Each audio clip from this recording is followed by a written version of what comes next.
Good evening. You are all very welcome to the Talk of the League podcast on the weekly Armchair Sports Talk YouTube channel. As always, I am your host, Matt Smith, and today I am joined by Manchester United fan Reese and Chelsea fan Prime. Welcome to the channel, lads. How are you? I'm good. Good stuff. Good Delighted to weekend in have you on, Chelsea. guys. Good weekend for Chelsea, bad weekend for United, and good weekend for Everton. So, Prime, we're teaming up here against Reese, and we'll see how we get on over the next 45 minutes to an hour. All right. Get a 2 punch knockout. That's what he's getting. Yeah, well, that's it. Yeah. So, listen, we're all friends here. Let's not worry about that. So, yeah, obviously, we're going to do what we usually do on this channel. We're going to run through the results really quickly. We're obviously going to have to touch on the Manchester derby. We're obviously going to have to touch on the North London derby. As we have Prime on, we're going to talk about his team, Chelsea. And obviously, we're going to have a quick chat as well about Nottingham Forest and the situation they're in after signing 24 players. And they're probably not even going to get 24 points this season by the looks of it. So first of all, I'll just run through a couple of the comments really quickly here. We have Bobby K, who's a Spurs fan, in the comments. Thanks, Bobby, for dropping a comment. Thank you very much. I think we have Kane here. Evening, lads. Eagle-eyed Nate from Eagle Eye Football Channel, Crystal Palace fan. How are you, Nate? And we have Ed, who's a Wolves fan. So we have a nice little selection of fans in the comments so far. Billy's in here as well. Evening, guys. We have Moss from Armchair Office Chair Couch, well born, and now banging night now. Yeah. Moss, loads of words there, Moss. I'm sure I'll leave it up on the screen for a couple of seconds to let everybody have a little look. Heli Carr said, evening, everybody. And Moss in again there. Big up, Maddie. So let's run through these results really, really quickly. Obviously, we had 7 games on the Saturday. North London derby kicked us off 3-1 win for Arsenal there. A boring 0-0 draw between Bournemouth and Brentford. Crystal Palace 1, Chelsea 2, Fulham 1, Newcastle 4. That game was kind of ruined by an early red card, unfortunately. Liverpool 3, Brighton 3, Southampton 1, Everton 2. And the evening game was West Ham 2, Wolves 0, which ended up in the Wolves manager being relieved of his duties after that game. Sunday, we had 2 games. Obviously, the Manchester derby, 6-3. And another boring 0-0 draw between Leeds and Aston Villa. Leeds had a man sent off also in that game. And then, obviously, the Monday Night Football last night was Nottingham Forest were away to Leicester, and Leicester ran out 4-0 winners in that game as well, which is a big result for an under pressure Brendan Rodgers. So let's obviously get stuck in. Reese, I'll come to you first on this one. Manchester derby. Give us your thoughts on the game. Obviously, it's never nice to lose a derby. 6-3 was the final result in the end. Do you think that 6-3 was a fair result? And do you think those last 2 goals for Manchester were kind of just painting over the cracks a little bit? I know it does say 6-3, but I'll be honest, I'm still taking it as a 6-1 defeat because the 2 goals at the time City had already given up. Like, the game was already over. I don't think there's any significance to the 2 goals. It's good for Martial, like getting a bit of confidence in himself, like finding the back of the net, especially against like one of the best teams in the Premier League and one of the best teams in Europe. But on the back of that, I just look at it and I think City had already done the business. It was already game over. And once we got that first goal and they just decided, well, that's the end of it. They're just going to score another 2 goals. And then we were just fortunate that Martial was in the right space, right time. Like, brilliant penalty right at the end. But I like the manager, the fact that he wanted to go gung-ho, but I personally think he made the wrong approach. I would have went at City the way that he done against Arsenal, like play it deep, play it narrow, and then any opportunity we get, go on the counter-attack.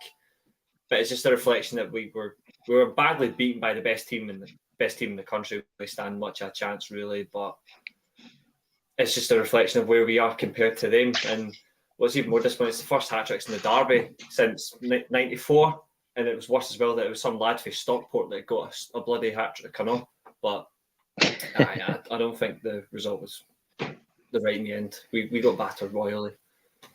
Yeah, I think Man City were like just literally unplayable in the first half. I think they took the foot off the pedal a little bit in the second half, and that's how kind of United came to the fore and won the second half 3-2, as Billy points out here.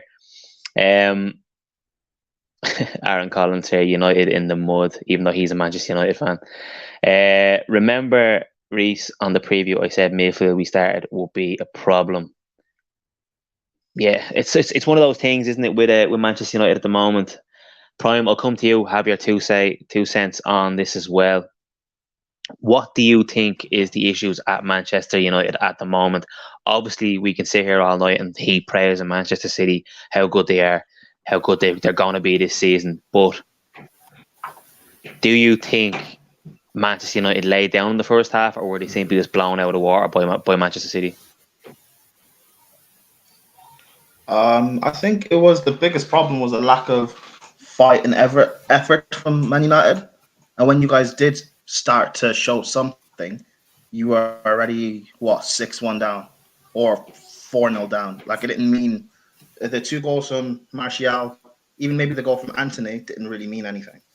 In the second half, you saw City bring on the likes of Cole Palmer and that Gomez guy at left back. Like, they just took their foot off it. But I think this game also shows, as much as people want to laugh at United, this could have happened to anybody in the league.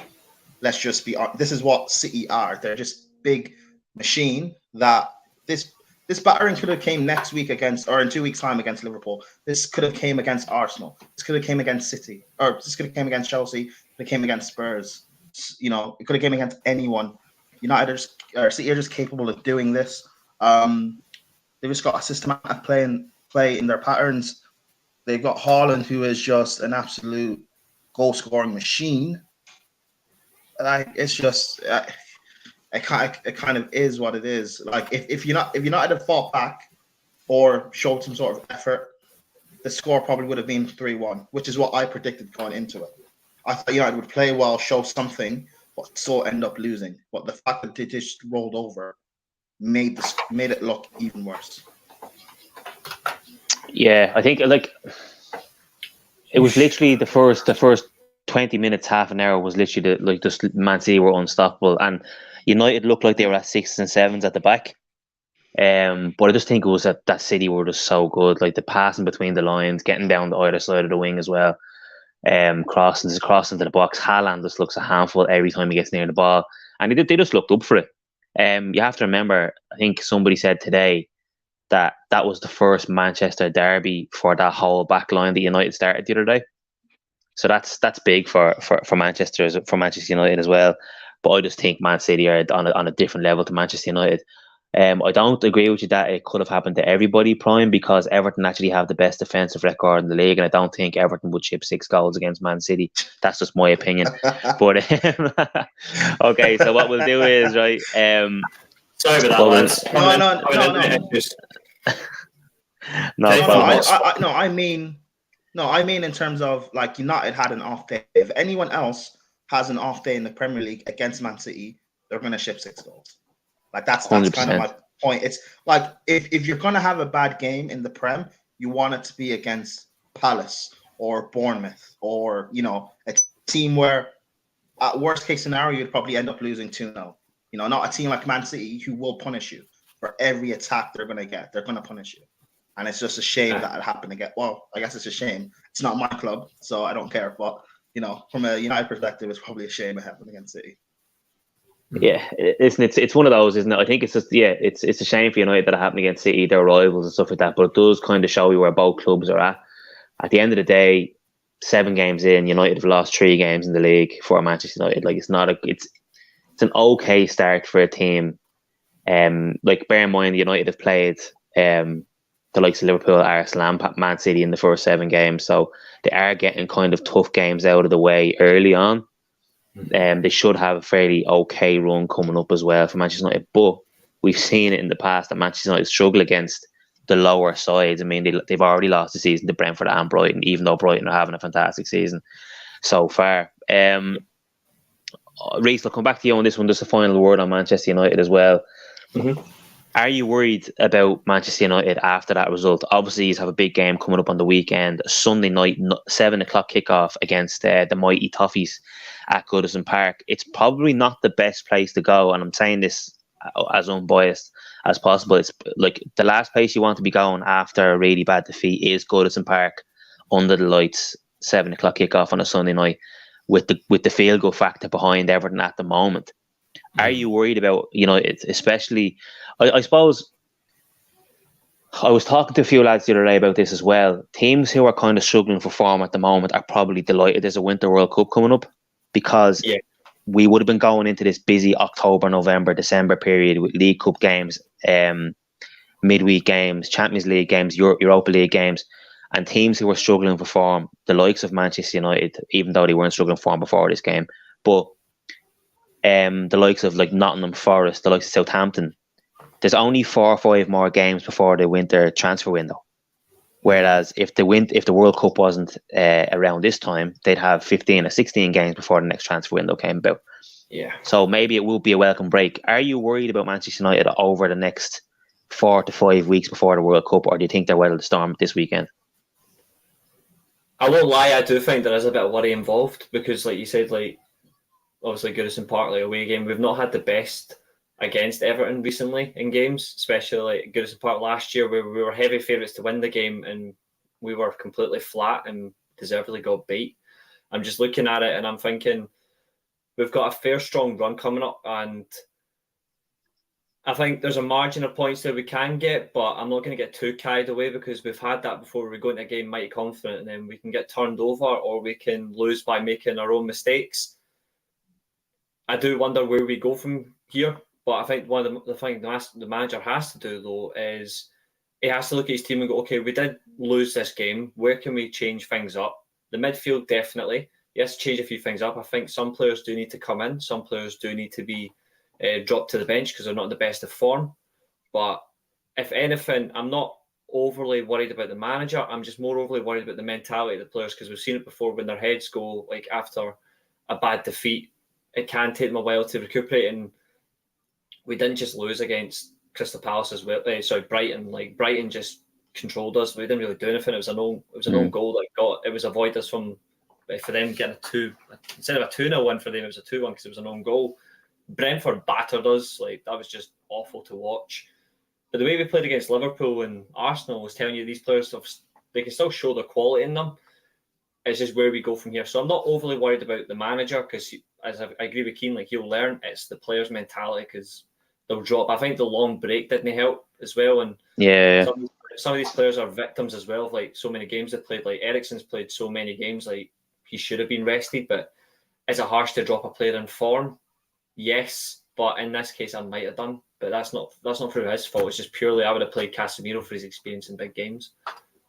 Yeah, I think Casemiro should have started that game. I know McTominay, listen, he's been playing well the last few games, and he probably would be disappointed if he was dropped. But at the end of the day, you're getting dropped for Casemiro. Casemiro was brought in for a reason for those big games, and there's no bigger game than Manchester City in the Manchester derby. Like, the way it is as well, you could probably put it down as an early 6-pointer. I mean, if United had won that game on the weekend, you're bang on form. You're bang on the same kind of level of points as Man City, but they've stretched 3 points further away from you now, and it's like, out of the 7 games that Manchester United have played this year, I can only really say that they've played well twice in 2 games that they've won against Liverpool and Arsenal.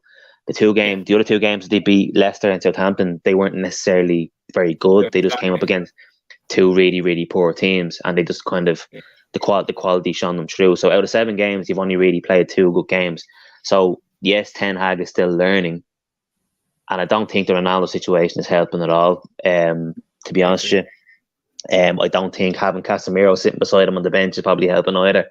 And I do think it's inevitable that there might be a potential split in the dressing room soon. And it's not going to be good if the results go that way, and it's not going to be good, I don't think. It's going to be an interesting match in the weekend. I'm looking forward to that one. Like Aaron said in the comments there, Everton have the best defensive record in the league at the moment in terms of winning, conceding 7 goals. So we have become very hard to beat. Yeah. And I think the first goal in that game is going to be vital. I think if Manchester United get that goal, it could be a difficult night for Everton. But if Everton get the first goal, then I think I don't think Manchester United have the mentality in that squad at the moment to come from a goal down at Goodison under the lights with the atmosphere. I just don't think they have it in them. Yeah. So I think I was going to we'd have to say take it that. to you in that case. These are really good under pressure, so it really will depend like how we would respond. I don't know, but I do agree that the first goal will be crucial. I do agree. So Helly Karstad said, we'll just leave this on the comment here. I'm not worried. We have to allow the manager and new players to settle. The squad isn't complete yet, in my opinion. What is our best starting 11? Eric Ten Hag is smart. He'll know what to change. And I think in fairness, I'll leave the Manchester United talk on this, and I've said it on previous shows that we've done. I think Eric Ten Hag has been the first manager over the last probably 3 or 4 managers you've had who's had the bottle to turn around and say, you're not playing well enough, you're dropped. And he's done it with Maguire, he's done it with Shaw, and he's done it with Ronaldo. And results improved after the first 2 defeats. And obviously, you're seeing that. Whereas previous managers didn't have the bottle to do that. Now, obviously, Maguire was injured for that game as well, so you can't really blame him for that. But that whole back line didn't perform or cover themselves in any sort of glory against Man City. Malassi looked out of his depth. Dallo looked out of his depth. Got booked early as well. Didn't help. Varane, I think he was struggling with an injury early on. Ended up having to come off as well. I think Martinez is a very, very easy target. If United have a bad game, then he's just an easy target. I do think he's probably one of our better defenders. But it wasn't a good game for Manchester United. And listen, it'll be one of those if they come round and they batter Everton, it'll be 4 wins for 4 defeats. So it'll be 4 wins, 3 defeats. I keep forgetting they've had to lose in the game. But listen, we'll move on there from that, and we'll talk about Prime's team now, Chelsea, before we get into the London Derby, because Prime's been sitting there nice and quiet for the last 10 minutes. So Chelsea 2, Crystal Palace 1. In my opinion, I'll give you my opinion on Chelsea really, really quickly, because I kind of watch Chelsea a lot because my girlfriend's dad is a massive Chelsea fan, and he's actually going over to the Wolves game this weekend. So I watch a lot of Chelsea, and actually watched the full game on the weekend against Crystal Palace. And in all the games I've watched Chelsea this season, they're not impressing me at all. I think they're relying on individual moments of brilliance to get them through games. And it was kind of the same with Manchester United last season, where they were kind of winning games 1-0, 2-1. And it was getting the individual players there, the likes of Aubameyang, were getting them over the line. And for me, the only reason why Chelsea won that game on the weekend was obviously because it was a magical moment by Conor Gallagher against his old club, or the club he went on loan to last year. Prime, I'll come to you now. Do you agree or disagree with me, first of all? And what did you make of Chelsea's performance against Crystal Palace on the weekend? No, I agree. We haven't looked great all season. We've been poor. But I still am watching the same. Like, people who thought sacking Tuchel and bringing in Potter would make a difference, at least in the short term anyway, it hasn't. Now, to be fair, Potter hasn't really had a chance to work with a lot of the players in the squad. You know, we had one game, then the international break, and the majority of the squad had to go to play for their respective countries. So let's see with a few more games. Like for me, I want to give it like 10 games or so before I can really judge things and how we are with this squad. But like for me, I know the majority of these players aren't really good enough for us to do anything great in terms of sustain any sort of big title challenge or maybe try winning the Champions League again or anything. So I know the squad needs a rebuild, and I'm all for it. I don't think Potter's an amazing manager or anything. I think he's vastly overrated by people, but I do think he is a great coach, and hopefully giving signings that he wants to help build some sort of attacking philosophy. I'm all for giving him time. Let's see how it goes with our fan base, though, because we know Chelsea fans are quite reactionary, to say the least. But I'm kind of all for it. But yeah, as of this season, we have been poor in, I would say, every game we've played this season. We've looked kind of like average or lethargic, or failing to really do anything. Our attacking cohesion, Mount and Havertz are still playing games. and in the final third they've looked poor. They failed to have that killer pass. Just for, I know City play out of this world, but just take City for example, and what they've got with the likes of Foden and De Bruyne, Bernardo Silva, Mahrez, who didn't even start at the weekend. People are saying Grealish is a flop, but yeah, he still looked brilliant at the weekend as well. We don't have any of that, and I think that's a massive problem. We look like we're about to sign in Nkunku. We're also linked with Rafael Leao, so hopefully that will help massively in the attacking phase. But yeah, I'm interested. I'm looking forward to what could potentially be happening over the next couple of years, or what this Chelsea squad could maybe be looking like in the next couple of years. Yeah, it's interesting because like Chelsea won a Champions League final with Havertz playing up front. So I don't know what's necessarily gone wrong. They just don't look like there's no fluid play with Chelsea. There's a lot of passing around the back. There's no creativity, like you've seen with Man City, like you said yourself. They're passing through lines, they're breaking defence, they're getting the ball into the box early. None of that seems to happen with Chelsea. And then you get counter-attacked and Crystal Palace score first. What I've noticed a lot, and I don't know if it's just myself thinking this, is that a clean sheet is very, very hard to come by in the Premier League this season. I know from my own fancy football team, having Liverpool, Chelsea, Arsenal defenders in it, I very, very rarely get clean sheet points from my top players in my defensive line. So with Chelsea as well, I think there's a comment here as well. Billy said it as well. Thiago should have been sent off. I think he was very lucky as he was the last man. How he wasn't sent off is beyond me. Yeah, no, it was a definite red. Yeah, in my opinion, it was a red card. He got away with that. But saying that though, he was still the best player on the pitch by a country mile. Like the best thing about Chelsea is the fact we've got Thiago Silva. Like without him, and the defense would look even worse. Considering 38 years old, he shouldn't be carrying this defense. Yeah, he's still doing it. It's amazing.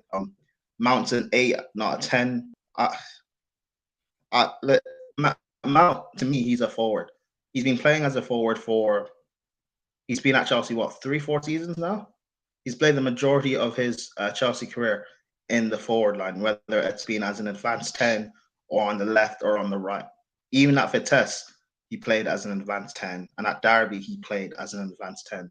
Like, this guy is an attacking, he's a forward-thinking player, but he's just, I don't know if it's poor form or whatever it is, but right now, or the past season or so, he's just been extremely poor. And he got away with it last season because he got so much GA, but his performances showed that he was playing poorly, but no one mentioned it because he got 27 goals and assists last season. But this season, he's playing just as bad. Yeah, I don't think he's that good personally. I don't think Mount's that good at all. But do you think he's been played out of position? No, I just generally think he's an average footballer, just lucky to get into the team due to status. I generally don't think he's that good a football player. Yep. Would you have him at United? No. I'd have Kai Havertz. I wouldn't have Mason Mount. You wouldn't if Kai Havertz. Kai Havertz also, he is nothing special. Keane would have. It looks like Keane would have Mount at United. I just like how Kai Havertz plays behind the lines, how he plays behind the lines of that. I don't think Mount is really that special a player. But then again, though, like I said, if he's playing on the left, he's playing on the right, instead of playing through the middle, I think if you put him through the middle in a system where it's just forward thinking in that manner, he might show something. I personally don't think he's that special at all. I just don't. But Mount has played down the middle and he still looked poor. I think Mount and Havertz, they both get praise and overhyped. They're both nothing special. I think Mount would be a good youth player to have as a squad player in a title-winning team. Someone you can bring off the bench or to play in certain games. I think Kai Havertz, it's vastly overhyped because he looks good on the ball. But if you sit down and watch Chelsea games and focus on Kai Havertz, and focus on the things he does, he kills a lot of our attacks just as much as Mason Mount does. Mind you, And that's like, I'm purely watching for what matters most. I'm watching him for the German games, as Billy's already said. Like, I do love a German player, but like, I wouldn't play Kai Havertz through the middle though. I think when he cuts in his right, like from that right hand side onto his right foot, his left foot. So I think he's actually very effective. It's just how you play him. Like, I don't think through the middle he is what he should play because he doesn't have that killer ball. I agree with that. He does not have that killer pass that he can thread through. But you can see what he can do. He can whip a ball in. He can hit a shot and it will go in. Or he can draw the fullback out where you can get the striker into space. It's just, I don't think there's any good connection with any of the players around him, and that's just my personal opinion. No. Two things. You say, but even for Germany. Go ahead. Sorry, Brian. Cut across you there. Sorry. Even for Germany. No, it's cool. Even for Germany, Havertz plays centrally. He plays as a 10, and Timo Werner plays up top for Germany. Because I watch German games as well. Like, and Havertz doesn't look that great. Two things I have that I think are Chelsea's problems at the moment. Obviously, Mendy is injured. I'm not actually sure exactly what the issue is. Kepa's done okay since he came back in, to be fair to him. An aging backline in terms of you just got rid of Alonso. Azpilicueta has been given an extension. Thiago Silva, even though he's probably your best player, isn't going to be around forever. So you're probably talking maybe another season after this one, max maybe. And then you obviously have Wesley Fofana, who's very, very young, but obviously he's massive, massive potential. But from going from your back line from what you had last season in terms of Rudiger, Thiago Silva, Azpilicueta, who was a year younger, Chilwell, Reece James, like you don't have that back line anymore. Benjamin Mendy is injured as well. And the other thing that Chelsea have lacked, and they've lacked this for a number of years now, is a striker who can score 15 plus goals a season. You look at all the other teams. Liverpool have Salah, Son have Kane, Spurs have Son and Kane. Man City have Haaland now, and they had like wide players and forward players who score 15 plus goals a season. Chelsea haven't had that 15, 20 goal a season striker in a long, long time, even going back to probably Costa, Drogba days. And I think they've always lacked goals. Like I think their top goal, one of their top goal scorers last season was Jorginho, and it was because he scored 5 or 6 penalties. Like that has to change for Chelsea. That they're not going to get very far unless they bring in a top talent, and that's what you're saying with Nkunku maybe coming in next season as well. That might help, but is he going to come in and score 15, 20 goals a season? Who knows? One more question before we move off Chelsea. Keane had it in here, and I want to just throw this at you, Prime, if you don't mind. Are you concerned with Todd Bowley's approach at Chelsea at the moment? Yes and no. Like, I've heard a lot of good things. Apparently, what he's done with the Dodgers, but like, I don't follow baseball, so I haven't looked into it myself. I don't know how necessarily true those things are, or how long it's taking for all of that to work. But at Chelsea, he's like he is trying. He's trying to get into the director of football. He's trying to fix like the backroom staff. And my big thing is, one, how he got rid of Tuchel is quite poor and snaky. And two, if you see Graham Potter as your guy, which apparently the future or the new director of football is apparently the guy who suggested to hire Graham Potter. But as of right now, we don't know who that is. So we're linked with so many different directors of football. Quite a few have like said no, or said that they're going to come in after, they'll come in next summer or whatever it may be. So we don't know who that alleged guy is. My thing is, if this is who you want in Graham Potter, you've got to back him completely. You've got to try and set him up not to fail. We need the right people in the background controlling the club. We need to revamp our scouting network and how we find players, because when you look at the last few seasons, and for example, even last season, like, I truly believe Lukaku is a great goal scorer, but we brought him in without any sort of creativity to help him thrive. And we didn't change our approach in how we play to suit him. We know Lukaku isn't the best in terms of link-up play and touches and all of that. That's all fine, but we know what he's best at, which is scoring goals. And we didn't bother try putting him in the right positions to score. Haaland, who we were linked with last summer, I believe he would have struggled based on the fact of we wouldn't have created chances and put him in the right positions to score. It's just what we struggle, and that mainly comes from the fact of our two quote unquote creative outlets in Havertz and Mount destroy every sort of attack that we have.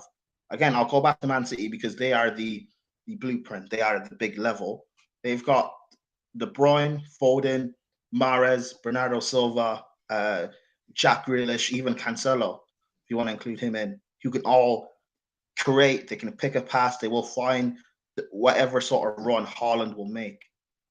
The only player in our team that we have who will find runs is Thiago Silva and Reece James, maybe Cucurella. Like, that's poor. Three of our defensive players are some of our best creators. In the last game against Palace, our best creator was, statistical wise, was Thiago Silva. He created just as many chances as Havertz did. And Havertz is a forward. Like, that's shockingly poor. So, yeah, I don't know. Like, for me with Bowley, it's just to kind of, he's made a lot of promises. So it's just to kind of see what he does. And I don't know. Like, for me, I'm going to put pressure on him, at least to, like, make sure he actually follows through and does what he says he's going to try and do and make Chelsea, compete again at the highest level. I'm just not going to take him at his word because I've got no reason to trust him. He's not Roman. Roman has built up a level of trust where he can do something that may seem wrong, but based on past experience, I have to trust him and have to make sure that, I don't know, like, I guess we'll wait and see it. We'll wait and see. What did you think of the Sterling signing then? That's what I was going to ask. Sterling, I was happy with. Like, Sterling's a great goal scorer and he can create, but I kept saying, I'm not happy if we are just signing Sterling in the forward position. Because as good as Sterling's been this season, he still has to play with Havertz and Mount, and that still doesn't help him thrive. Sterling scored, I think, 4 goals this season and assisted 1. And the players that have assisted him in scoring goals have been Reece James and Cucurella. Havertz and Mount haven't assisted Sterling yet. Like, and the assist that Sterling has got is when he assisted Reece James against Spurs. Like, that's poor in my opinion. So yeah, I guess we just gotta wait and see what it is in the long term for the future. Yeah, they're just not playing attractive football at the moment. I don't necessarily remember them playing any form of attractive football last season either, to be honest with you. And obviously, what I said before, my girlfriend's dad is a massive Chelsea fan, so he's on and on and on about me that they just don't ever look like they're going to score or create anything. And he said, so are you looking forward to going to the Wolves game on the weekend? He suppose, I suppose I am, yeah. But if they don't keep a clean sheet and they don't score minimum 3 goals against Wolves, then I don't know what to say about that Chelsea team. I really, really worry for them. I don't know if they have any transfer plans coming up in January. Maybe you might be able to tell me anything different, but I do think they are going to start backing Potter for the simple reason is they gave him a 5-year deal, didn't they? And I think when Tuchel came in, they only gave him an 18-month deal, and then they subsequently gave him another couple of years after that, didn't they? So I do think they're going to back Potter. I think it was a brave move. It's the first kind of non-superstar manager Chelsea have had in a long time. And it's kind of the first manager who's taken that kind of step up rather than a sideward step or a step down, if you want to look at it that way. So it's going to be interesting to see how Potter does over the next 18 months. I think that's how long they're going to give him before they might have to get an itchy trigger finger. But you don't know what Bowley's like in terms of sacking and hiring managers as of yet. We'll have to wait and see. But we'll leave it there on the Chelsea talk. We're halfway through the podcast now, so we'll start rifling through the other topics that we have to go through. We're going to have to touch on the Arsenal and Spurs game, because over the past 3 or 4 shows that we've done, we've had Tariq on, Tariq Talks. He's a big Arsenal fan, and the one main question I asked him was, have Arsenal been properly tested yet against a potential top 4 Champions League rival? They went to Manchester United and they got beaten, even though I thought they played well in that game. They got beaten in the end. Then they were coming up against their North London rivals and potential second place, third place rival as well. And they passed the test with flying colours, in my opinion. Now, Spurs were by no means, they did not play well whatsoever. But Arsenal did play well. They controlled the game very well. But Spurs definitely did not show up whatsoever. Their final ball in some positions was absolutely dreadful. And on other days, they probably would have played in the counter-attack and scored more than the one goal they got, which was a penalty by Harry Kane. But Reece, I'll come to you on that one. Do you think Arsenal are the real deal in terms of not necessarily challenging City? Because I think we're probably all agreed here that City are probably going to go on and win the title. It's just a case of by how many. Then I don't know if we're all in agreement with that. But do you think Arsenal are the team who are basically going to run them the longest and basically challenge them for the longest in this season? I think they're a decent team. I mean, I didn't watch the game live. I watched it back because I was busy. I was spending money on myself. But like, when I watched it back, when I did watch it back, I was looking at it, and there's some good players in this Arsenal team. I just think at times they've been overhyped, and at times they've been delivered in responses. Like they were. I agree they played really well against Man United. They just couldn't do anything. All I'm gonna say is, I hope so as well. But in the back of that though, like just looking at them, and I do think Arsenal times are overhyped, but they did at least respond to the critics against Spurs when they did get battered of United. I also think the red card helped them as well. Really, like Emerson Royale, I don't rate him at all. I think he's quite pish. But like, I think I would have played Spence personally, or like as an option. But I just don't look at it and exactly. I just think Spurs as well. Like I think Conte got it slightly wrong as well, like his selection. But it's just purely down at the end of the day. Are they really the team that's going to chase City to the end? No, they'll be long gone. I don't even think Arsenal finish in the top 4. Like I still stand by that. I don't think they do personally, but I think they've got a good chance. It's just I think they will fall short at the very end just because of the mentality of their squad. I don't think they've got it in them to stay in the league for the rest of the season for like the top 4, because we've seen it numerous times before where they've had opportunities to do it and they failed. Last year they were 12 points ahead with Spurs even before Conte came in, and they still bottled it. So I still think that is going to continue personally until they add a little bit more experience to the squad, and I still think the players have still got a bit maturing to do. But I think purely like the red card changing things up, even though it was late in the game, like at that point though, it was still 2-1. It was only 5 minutes later when the third goal went in. So I think if the red card hadn't happened, I think Spurs may have got a draw, because Conte does really well in the big games.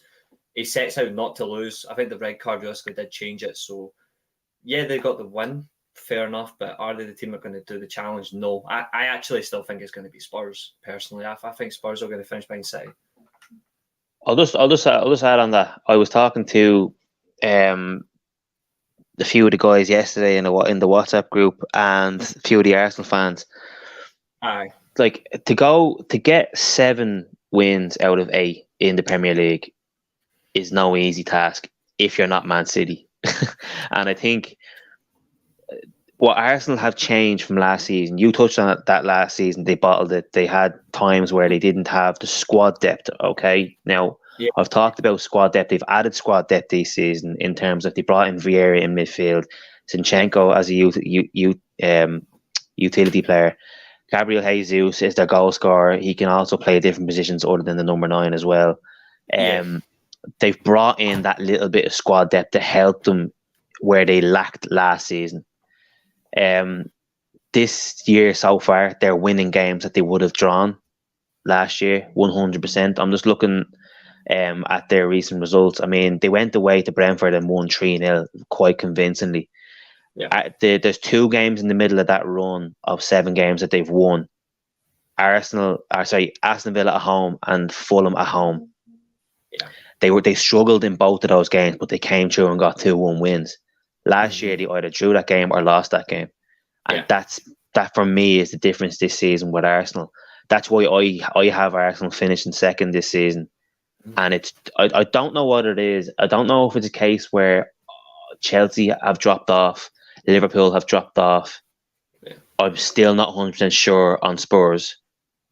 But are Arsenal kind of the team that are kind of slightly on the upward curve rather than kind of being stagnant or going down a little bit? I don't see Liverpool finishing second this season. I don't have them finishing. I don't see Chelsea finishing second this season, and I definitely don't see Manchester United finishing second this season. So for me, it's between Spurs and Arsenal. And my opinion on the second and third has flip flopped because of last weekend, and maybe it's just recency bias, but I do think Arsenal and Spurs are guaranteed top 4 this season. That's just my opinion. Brian, what do you make of Arsenal's start to the season so far? I think they've been really good this season. They're not title challengers or anything. I think, like, again, I'll say it. The game at the weekend, City showed that they are just superior to everyone in the league. So I don't think they're anywhere near title challengers. But the thing is with Arsenal, their start this season, they are doing what should be expected of a top 4 team to do. A top 4 team should be beating Leicester, should be beating Crystal Palace. Who else have they played? They should be beating Bournemouth. Brentford, I expect that of a top 4 team. Brentford, etc. You know why? Because when United lost to Brighton, everyone laughed because it was embarrassing. When Chelsea lost to Leeds 3-0, everyone laughed. You know why? Because it was embarrassing, because we should be beating these teams. So, but then again, I'm not saying that to take away the credit, because Arsenal are doing their job. They're yes, you can say Chelsea and Liverpool have been poor this season and not playing to the level that they've shown in the past couple of seasons or in previous seasons, but Arsenal are there taking advantage. You know, in last season, for example, when you look at how poor United were playing, Arsenal didn't fully take advantage and cement and take top 4. So at least now, it's only been 8 games, so things can still change. But as of right now, they're taking advantage and they're having a brilliant start. My thing is with Arsenal, how things are going to change in the latter end of the season, where you're playing 2, maybe 3 games a week. You're in the deeper competitions in Europa, up against the likes of Man United or Roma or whoever big teams drop down from the Champions League, and you have to face a tricky tie against maybe a quote-unquote lesser side, but they can still cause you problems. Like an Olympiacos or a Frankfurt, these teams can cause you problems if you don't take them seriously. I don't think Arsenal have the squad depth to try and rotate. And if you have to play Frankfurt in a quarterfinal, but the 2 Premier League games either side, you've got to play Palace, Everton. Maybe you have to face Man United again or something, and then you have to come back and play that second leg, and then afterwards you have to go and play the likes of Bournemouth. Those are tricky ties that your squad has to get through, as well as the Thomas Partey situation. He is vastly injury prone, and he also has a pending court case of you don't know what that's going to sort out, what that's going to end up to be. You've got the likes of Gabriel at centre back, who is mistake prone, and as of right now, Arsenal have been able to get away with it. The mistake he made against Fulham, when Mitrovic scored, Arsenal responded straight away, and that's fine. But you make that mistake against Man City, Haaland will punish you, and all of a sudden you can end up losing 4-5-1. You make that mistake in Europe, in a tricky Europa League tie against Frankfurt, or you have to face Man United or whoever, or Roma, they'll punish you and you'll get knocked out. You make those mistakes in the latter end of the season where it truly matters, where it could be a few points in it to just get top 4. Those sort of things could cost you. So I think if Arsenal, as great as they've been, if they tighten up on a few little things, like I don't like to say it, but they could get top 4. I agree with that. I also agree as well. Like, is about the depth as well. Keane says about Keane's comment about the Europa League as well, and I agree with you, Prime. One other thing as well, I think, is Arsenal are consistently good at starting the season really well. They're just not a really good finish. I think you look at they've started the season really well, and I won't take that away from them. But I just think at times they have been peaked up to be like the best challenger at City, and I don't think they are. I think you will see that from Spurs. I think Spurs are far stronger in terms of the mentality. Yeah, they lost, but I think the red card contributed to it.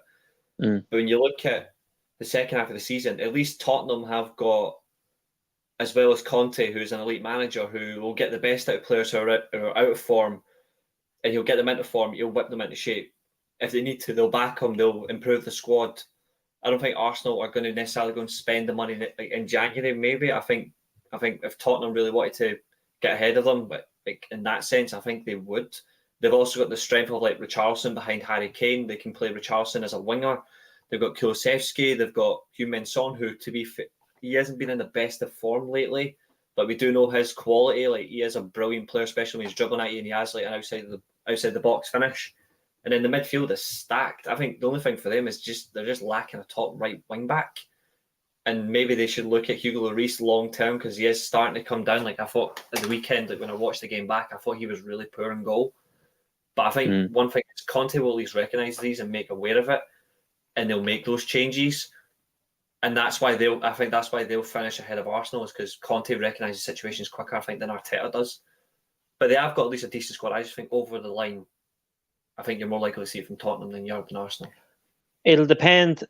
For me, it'll depend on where Arsenal are. Like you say, like Prime said, if they have a quarter final against Frankfurt or something like that. I think in the Europa League, I think it'll depend. If Arsenal are second and they're 15 points clear of fifth place and they're nearly guaranteed Champions League football, then they'll be able to kind of rotate their squad to see if they have Frankfurt on a Thursday and Bournemouth away on a Sunday.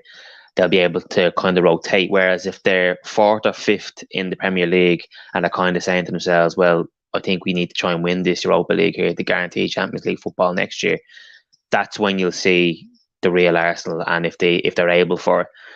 But we won't know until in 8 games' time, Arsenal might lose 6 out of the next 8 games. You just don't know. But for all we can judge Arsenal on so far this season is that they've done their job.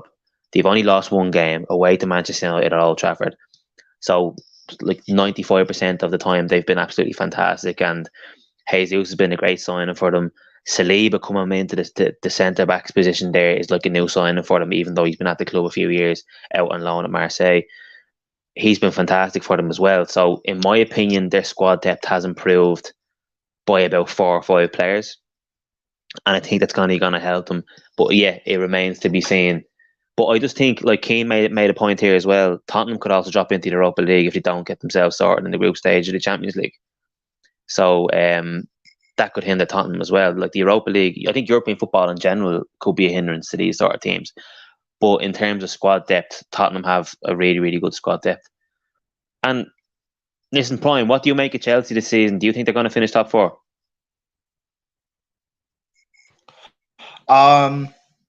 Before the season started, and even after our first few games, I still said yes, we would finish top 4, because when I look at how other teams are, and like I said with Arsenal, I can see the drop off in the latter stage of the season. I expect United to have a good season, but with Europa League commitments and stuff, if they go far, I don't think United have the squad depth to play both games a week and win both games consistently. Spurs, I think they could get top 4, but based on the fact of they won't go far in the Champions League and they won't go far in Europe, even if they're in Europa, that they only have that to focus on. And the fact of we have Tuchel, this bad run of form, eventually we will get out of. We now don't have that X factor, so I don't know with Potter. I need, for me, like I said, I need 10 games just to make a judgment of what we're like first, stylistically, and what we might need to improve on. I still think yes, because as of right now, are we 5th or 5th? I think so. Yeah. Right, as of right now, yes, I still think we can get top 4. Are we as a shoe-in as I thought previously? No, but again, if we finish second in our Champions League, which we probably will, and getting knocked out in the round of 16, I think that makes it gives us more of a chance to do it because of just based on how other teams will be as well and other factors with them. So I think yes, Chelsea do have a chance of finishing top 4. Yeah, it's going to be interesting. I think the years have gone by. I think you're actually able to lose 7, 8, or 9 games and still finish top 4. I think it's just because everybody around them is just beating each other. So even though Manchester United have already lost 3 games this season, like you say, they can kick on but I do think if they lose another 2 or 3 games in the next, say, 8 games, it could be a long season for Manchester United, and it just depends who they lose against as well. It's gonna be a really, really tough season for them. But anyway, we'll move on to another topic that, for me, I like Nottingham Forest as a club. I think they're a great club. I think they do deserve to be in the Premier League. I just do not know what they've done in terms of recruitment this year. They've just gone with a scattergun approach. The Lingard deal didn't make any sense to me. The Morgan Gibbs White deal, £45 million or whatever it was, didn't make much sense to me. In terms of, I think he's a good player for Nottingham Forest. I just don't think 45 million was the right amount of money to spend on a player when they still have 2 championship centre backs playing at centre half for them. They still have Steve Cook playing, who was relegated with Bournemouth 3-4 years ago. Like these sorts of players, and you've seen it with Fulham over the last few seasons, coming up and getting relegated. Fulham have finally found their feet, and they've brought in talented players like Palhinha in midfield, who are going to help them stay in the league and stay in the division. Forest, to me, signing 24 players, and with what, in terms of an inexperienced manager in the Premier League, is a recipe for disaster. The team that got them promoted is no longer the team that he's dealing with at the moment. He doesn't know half of his players. He doesn't even know if they're going to be good for this team, let alone the Premier League. So I think there's just way too many jigsaw pieces, and he's not going to have enough time to put them all together. I think if this team was in the Championship, he'd have time to put them all together. And he's been allowed that time in the Championship because when he took over at Forest, I think they were in the relegation zone, and he got them into the playoffs and he got promoted with them. So I do think he's going to be allowed some form of time, but they've spent a lot of money and they've given players a lot of money and contracts. So I don't think they're going to let it go that much longer. And there's a lot of managers who are available at the moment with Premier League experience, waiting, chomping at the bit. The likes of, obviously, Large just got sacked off Wolves. You have Sean Dyche, who hasn't had a job for a while, who probably, in my opinion, could be a very good fit for Nottingham Forest. Who else? You could potentially have Brendan Rodgers, even though he saved his job, in my opinion, against Forest last night in the Monday Night Football. I mean, there's a lot of managers there who could come in there. Rafa Benitez, for what it's worth, has been touted around as well, even though I think that'd be a very bad move. But Reece, I'll come to you on this one. What has your opinion been on Nottingham Forest so far this season? I know it's still early days, but for a team who people thought were going to come up and do really, really well this season, I'm not talking like top 10 or anything like that. I'm just talking like they were going to show it about, get decent results against decent teams, but they've really, really not had a great start to the season. 4 points, a lot of players that just don't seem to be up to it. Yeah, I completely agree. I think another thing as well is, you mentioned scattergun approach. I don't think they've brought in enough players that are genuinely Premier League quality as well, which has not helped. They've just looked and they've thought, decent name, bit of money behind them, we can get a sign in here. Do I think it's worked? No, I don't think Lingard's really worked. I don't think Henderson's working. I don't think their defence is generally good. I've seen a few journalists as well relating to like Nottingham Forest and all that has been sent to me, saying that Steve Cooper's position is actually in question over the weekend. There's a chance that this weekend could be his last game in charge, depending on the result. I don't know where they go from here, really. Like I genuinely don't know, but I think I get that they lost a lot of players. Like I get that, and I've got a little sympathy there that they lost a lot of players coming into the season, but they went and decided, we've lost 20 players, we're now going to go and sign nearly a quarter of a century of players, when frankly they shouldn't have done that. I think maybe 9 or 10. I think 9 or 10 is reasonable, maybe just a little bit more than that, but not over 20. You can't just go and replace what you lost with the exact same amount. That completely unbalances the squad, and it's reflected by the results. It's reflected by the amount of goals they've conceded. It's about the sloppy mistakes they've made. They're not playing well how they want to play, like from the back. They don't press well, and they're being caught out in the sloppiest of manners. I mean, I've seen some of the goals from against the Leicester game, and Madison and Barnes had them like on toast. Like it was simple as that. Like if you want a quick example, I'd make up a quick shit toasty. Just look at what Leeds done to Leicester done to Nottingham Forest. That's exactly what they done. Really poor from them altogether, and the way they're going, they're not staying up. They're not even going to be in. They're not even going to get out the bottom position. I think they will finish rock bottom. Like they're just that bad. So I've got a little sympathy towards losing all those players, but I've got no sympathy towards signing all those players thinking it was going to do them the job when it's not at all. So I've got no sympathy towards that. They were probably better off identifying the weaknesses in the team and spending a certain amount of money on certain players. I mean, they spent a lot of money on, like, they didn't need Morgan Gibbs-White. They didn't need him. Like, they actually did not need him. That. They didn't need him. Like, I'll listen, I'm not saying he's not a good player or that. He is a decent player. Is he worth 45 million? Absolutely not. But they could have got 2 or 3 centre halves of 45 million. Do you know what I mean? They could have really solidified themselves at the back. I mean, I'm just looking at the last results here. Their last 5 games, they lost 2-0 at home to Spurs, 6-0 to Man City, which is fair enough. Like Prime said, that can happen to anybody. But the 2 glaring results for me were losing at home 3-2 in both games to Fulham and Bournemouth, the 2 teams that came up with. Relegation rivals. Yeah. Your relegation rivals, the 2 teams they came up with, and they were winning in both of those games. That for me is glaringly. And then they go on to lose 4-0 against Leicester, who were below them in the league at the time.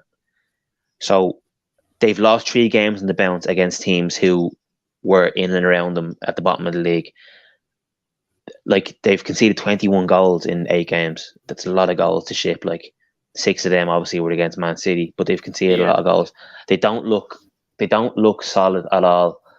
And listen, again, it's early days. I think a lot of teams down there are going to struggle for points. But the only problem that Forest are probably going to have now is that the likes of Leicester and West Ham are probably going to pull away from that bottom 3 over the next few weeks. West Ham, it was always going to happen. It was always going to happen with West Ham that they'll click into gear eventually. I've been watching a lot of West Ham this season, and they've just been unlucky in certain games. They just haven't had the rub of the green. They haven't scored the goals. It clicked the other night when they beat Wolves 2-0, and they've decided they finally got that win on the board, and I think they'll kick on a little bit now. Leicester, I don't know.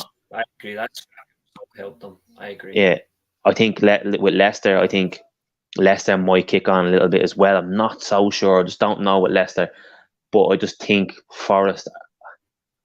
I really, really don't know what they're going to do over the next few months. I think they need to try as much as possible over the next 4 or 5 games before the World Cup to try and find their starting 11 and stick with that starting 11, and then have your core 5 or 6 players on the bench who are your subs, who you can bring on to shore up a 1-0 lead, or bring on a player to kind of chase a game or whatever.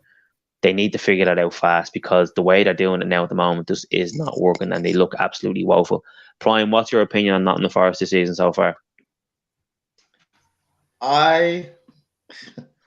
Nottingham Forest are going to get relegated. I said this back in pre-season or before the season started, and I don't know. Maybe it's because like what Nottingham Forest are historically, 2 Champions Leagues and stuff, and what they are to the Premier League or to English football. I have people telling me that I'm wrong, that Nottingham Forest will be fine, or they could even end up being mid-table, and people just like accepting the fact they've signed so many players like it's normal. Like they are going to get relegated. And the thing is, they've signed like decent players. Like Gibbs-White, he is a good player. Lingard's a good player. They've signed Nico Williams from Liverpool. They signed Lodi from Atletico Madrid. But it's just too many to come in. You don't have time to really gel. And a lot of these players came in after the season had already started. There was no pre-season. yeah, I don't know.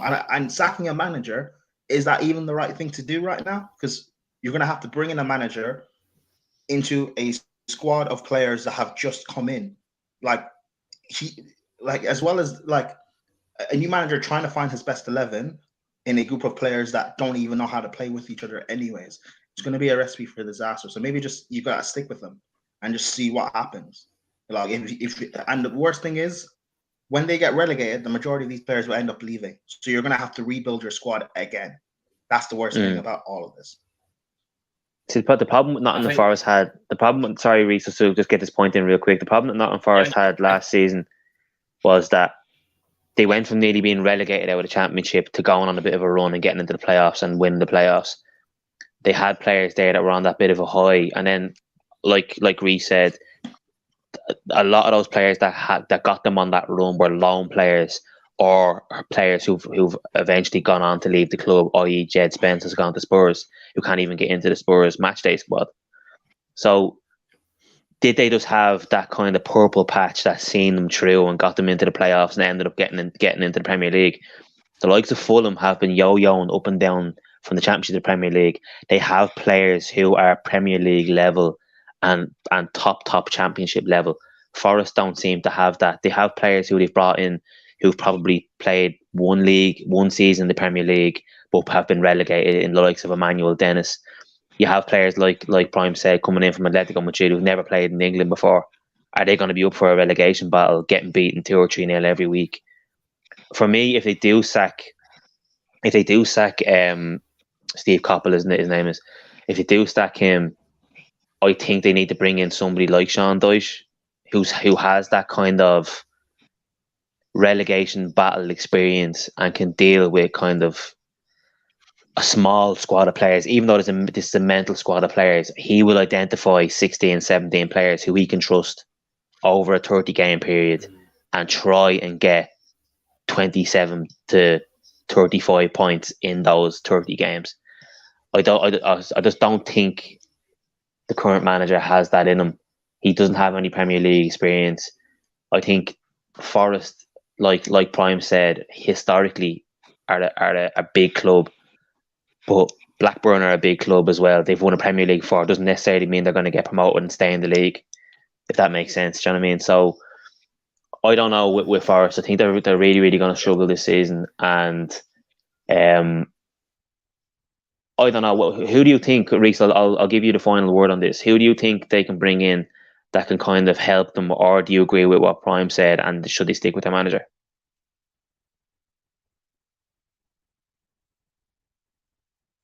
Has he frozen? Yeah, I think he's frozen. Okay, grand. Yeah. So Prime, I'll throw that question over to you then. Who do you think, if they do get an itchy trigger finger and get rid of the manager, who do you think they should bring in?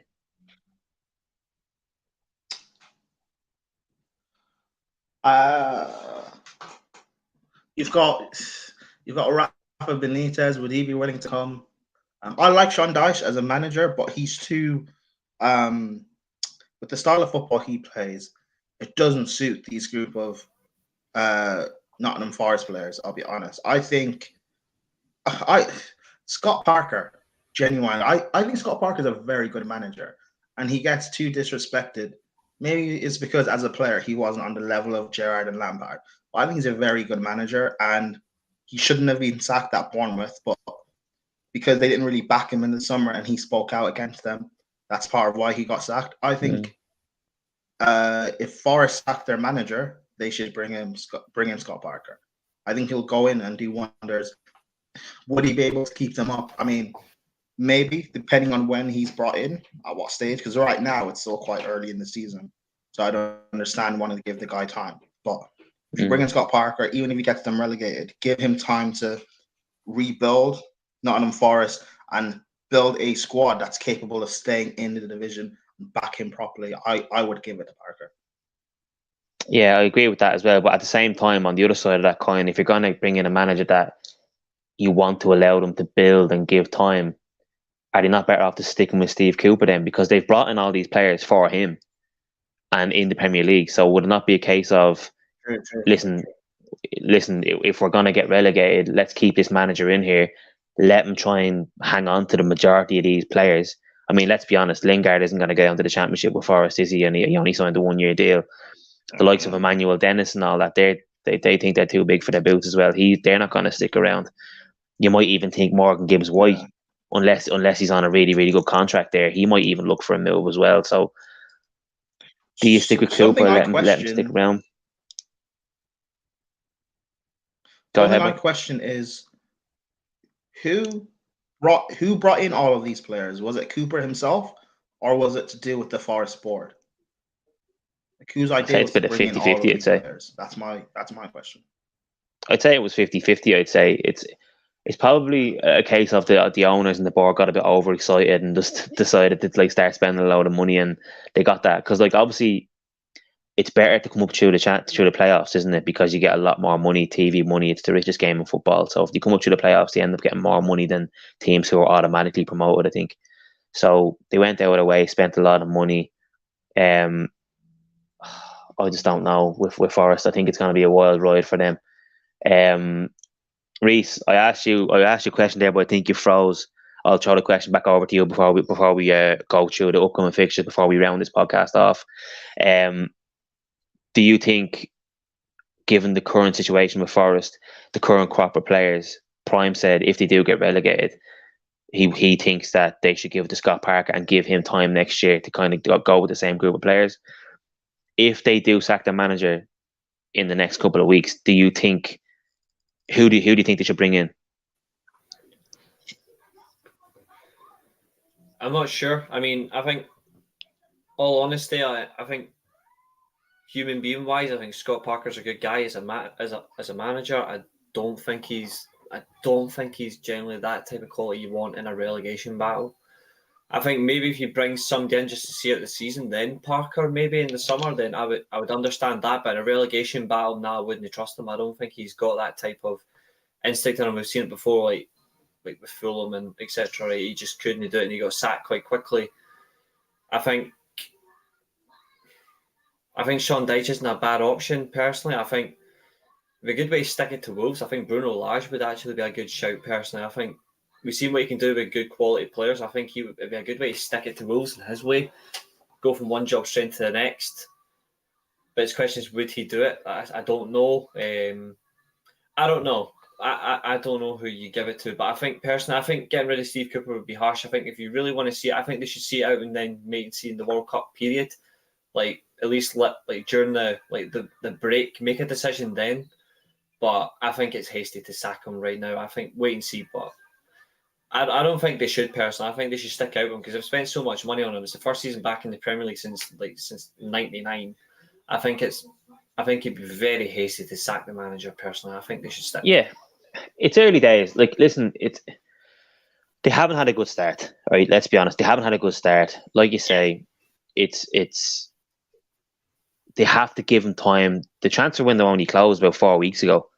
It seems like it closed ages ago, but only 4 weeks. He's probably still trying to figure out, catch his bearings.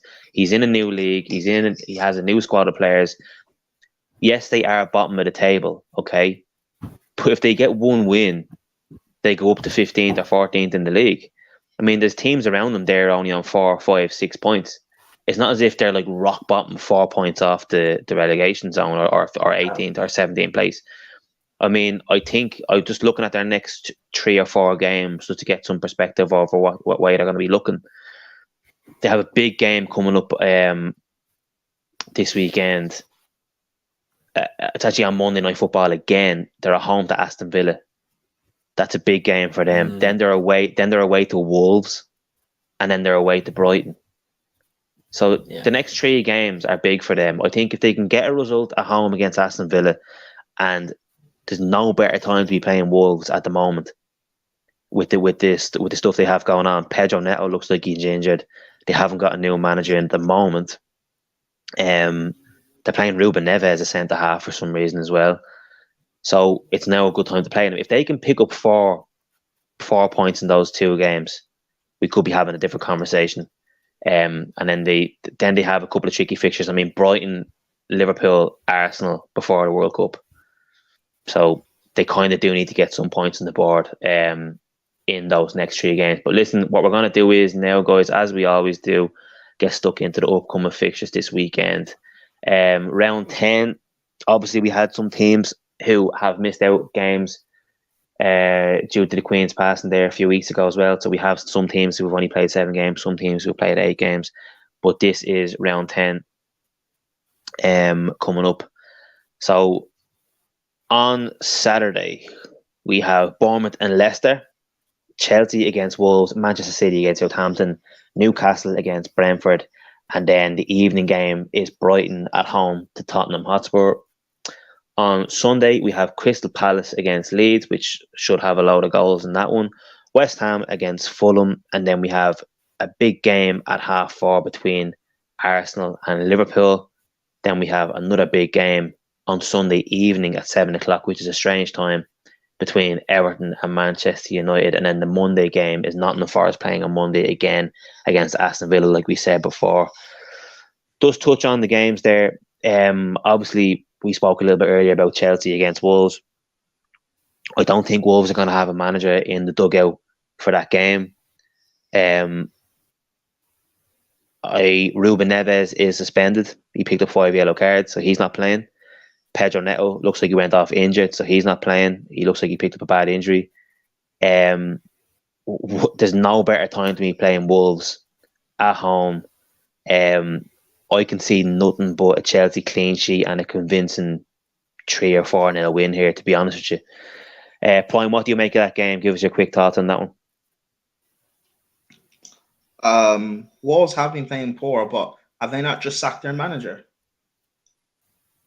Wolves? Right? Yeah, so yeah. Yeah, so I don't... A new manager bounce. And also we've got this Champions League game we've got tomorrow. I'm not too optimistic about it. So that could be an effect, but we should beat Wolves. I'm going to go 2-0. I think once it's convincing, I think once Wolves don't pose you too many problems, you control the game, you get a goal early on, you get another goal before half time, and you get a third goal to seal off the win in the second half. I think that's kind of the professional standard performance Chelsea need, and to kind of really kickstart the Potter era. I don't think the win against Crystal Palace was convincing. I think they're delighted with the 3 points, obviously, but I think they need to have a really, really convincing, comfortable win in that game as well. Obviously, a big game there between Arsenal and Liverpool coming up as well, Reese, at 4:30 on Sunday. I think if Arsenal beat Liverpool, Liverpool are in serious trouble. If Arsenal beat Liverpool, Liverpool will be stuck on 10 points after 8 games. That's not a great start to a season for Liverpool. And if Arsenal win that game, that's a fantastic start to this season for Arsenal. What do you make of that game? Yeah, I agree. If they do get the result, it'd be good for them because obviously their recent record against Liverpool hasn't been the best. It just seems to have a head over shoulders for them where it's like getting over the final hurdle. They just cannot seem to do against Liverpool for some reason. Do I think it's going to continue? I actually do. I don't think they will get the win, but I think they might get a draw. I think Liverpool will do everything they can to get a couple of goals in, but Arsenal, we know, can respond really well. If Arsenal can dictate the play and just don't give Liverpool any sniff of the ball, then certainly could happen. But I don't know. I just don't see it over the line. I think Arsenal won't lose here, but I think they will drop points. Yeah, I think it'll be a high scoring draw personally. It's at the Emirates. That kind of sways it in Arsenal's favour for me, to be honest with you. I think if it was at Anfield, I'd agree with you more, to be honest with you. I think that home crowd will certainly help, but we just know with some of the Arsenal team though, it's like some of our players as well, they resort to type. I think some of the players in that Arsenal team could as well. I think Xhaka's one that has to be careful in this sort of game. Like we know he's like in big games, he can still deliver, but he's got errors in him where he can lead to a red card. Like Gabriel, if I agree with what Prime said earlier on, I think he's a decent player, but he does have a few errors in him, and there are teams that can punish you. Liverpool are, to be fair, shite, but in a situation like this though, where they really need the points as well, if that sort of player makes an error and it does fall to like a Darwin Núñez, if he plays, or it falls to Firmino, if it falls to Salah, they get that opportunity, they are more likely to bury it. I think that's what could go against Arsenal, but Arsenal got quality in their own squad as well. I just think that's why it's going to be a high scoring score draw. It's just like, but I don't think they'll lose. I I think Liverpool can't wait for this World Cup to come around. It looks to me like Liverpool are burnt out mentally. Like they put so much into last season. They were going for the quadruple right up until the last couple of weeks of the season, and I just think they're suffering from mental burnout. The World Cup break, I think, is going to do it in the world of good. Like Mo Salah is going to be getting that 6 or the 4 week break or whatever it is. He won't be going to the World Cup. A lot of the players aren't going to be going as well. So they're going to get that break, that kind of mental recharge. And if they have a strong second part of the season, then yeah, they're going to be challenging for top 4 like we'd expect them to do. But if Arsenal win that game, Prime, will come to you on this one. Give us your quick thoughts as well on this game. I, for one, think Arsenal are favourites for this game just because of the form that Liverpool are on. But Liverpool need to limp their way to this World Cup start, and they need to pick up at least 3 or 4 wins out of their next 6 games, in my opinion. What do you think, Prime? Just about this game, I think for the first time in a long time, Arsenal are the clear favourites playing Liverpool. I think Arsenal will win. I think the score will be 2-1. I guess maybe 3-1, depending how poor Liverpool are defensively. But my thing, if I was an Arsenal fan, I would be very cautious about the mentality going into this. Don't take this game lightly. This is still Liverpool. They've still got they've, on paper, of these players as we know them to be in previous seasons, are still world-class players. It's still a world-class team. And they've still got a world-class manager. As bad as they've been this season, they could turn up. And knowing what they've done in the past 5-6 seasons to Arsenal, how they've been able to easily whip them apart. To underestimate a team that's done that to you, regardless of how poor they've been this season, I think that'll be dangerous. I think the only way Arsenal lose this game, or don't win it at least, is if they underestimate Liverpool and Liverpool turn up. But I think Arsenal will be too much. With the momentum and positivity that they have going into it, especially after just winning the North London derby as well, I think they'll win. It'll be 2-1 or 3-1. Now, for Liverpool, and you saying them going into the World Cup, I still think Liverpool will be fine this season. I still think they'll make top 4. The title race is well out of reach unless City end up picking up drastic injuries and end up bottling it. But I still think Liverpool will be fine. I still think they'll make top 4. I just think Klopp needs to change something. He needs to find a way, just make it work. He's a world-class manager, right? And world-class managers should find a way to get results and find a way. When players are not performing well or something's going wrong, world-class managers have to find a way to change something up. Because I don't see him getting sacked. So he needs to find a way to make something happen. I think he will. I think Liverpool will end up being fine again, and they'll end up getting top 4. So, yeah, that's my thoughts.